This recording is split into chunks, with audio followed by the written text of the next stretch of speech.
So I unboxed the canning jars that I bought from Walmart to see how they work.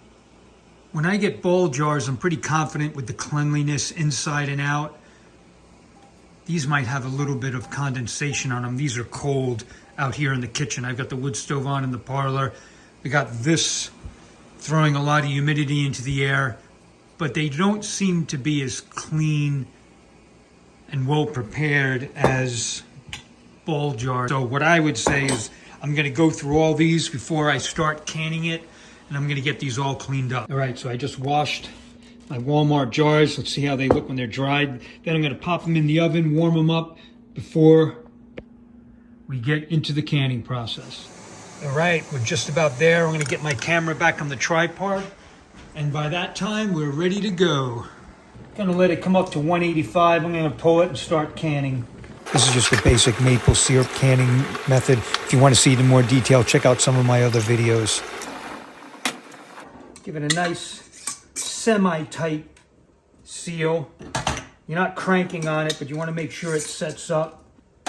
I lay them on the side. Any mold spores that might be on the lids will get killed with that 185 syrup.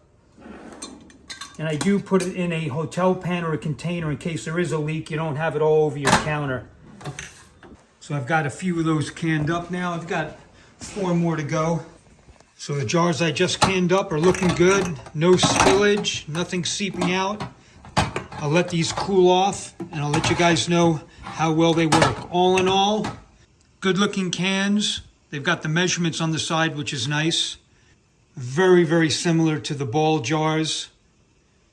And unless something happens where they break, they lose their seals, that kind of thing, I'll probably go with these in the future. A couple of bucks here and there goes a long way. We give out our syrup. We don't sell it. So anything I can do to save a few bucks on it, as long as the quality's there and they look good, I'm down with it. I'll give you guys a 411. I'll let you know how these seal up. Hopefully they all seal. And I'll keep a couple on the side to see if we get any mold or anything like that. But good way of saving a couple of bucks when you're doing your sugaring. If you're interested in doing this on a budget, check out my video on where to get free buckets for when you're making maple syrup for either hauling or tapping the trees. You guys have any questions, put them in the comment, like and subscribe. Really helps me out.